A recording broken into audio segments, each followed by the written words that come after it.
আজকে আমরা এসেছি জালিয়ানওয়ালাবাগে অমৃতসরে। তা দেখুন ঢোকার মুখে যে জায়গাটা গলির মতন, এখানে সেই সব মানুষের চিত্র খোদাই করা রয়েছে যারা এরা হলো সেই প্রতীক, নাম না জানা সেই অসহায় মানুষগুলোর প্রতীক। শিশু, নারী, পুরুষ, বৃদ্ধ সবাই আছেন যারা সেদিন অসহায়ভাবে প্রাণ দিয়েছিলেন।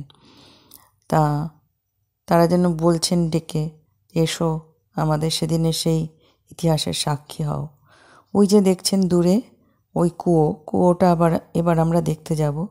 ওই কুয়োতে সেদিন অনেক মানুষ প্রাণ বাঁচানোর জন্য ঝাঁপিয়ে পড়েছিলেন, আত্মাহুতি দিয়েছিলেন, বাঁচতে গিয়েও বাঁচতে পারেননি। এবার ওখানে আমরা যাব। যাওয়ার আগে দেখুন একটু চারিদিকটা দেখিয়ে নিই।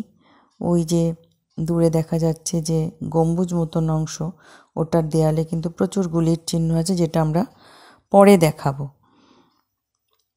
পরিবেশটা দেখুন। এবার দেখুন সেই কুয়োটা। আমরা এই কুয়োটাকে কিন্তু কাঁচ দিয়ে ঘেরা আছে, আমরা সেই কাঁচের মধ্যে দিয়ে দেখাচ্ছি, সরাসরি দেখাতে পারছি না।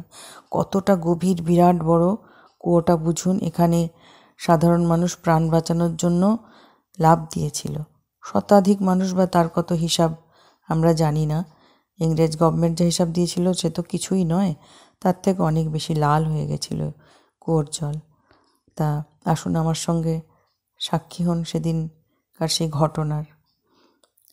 এবং কি বলবো, আমরা সেই তাদেরই উত্তরসূরি, তাদের সেই বলিদান যেন সার্থক হয় এই কামনাই করি। আমরা যেন তাদের না ভুলি, তাদের ঋণ যেন আমরা বরাবর মনে রাখি।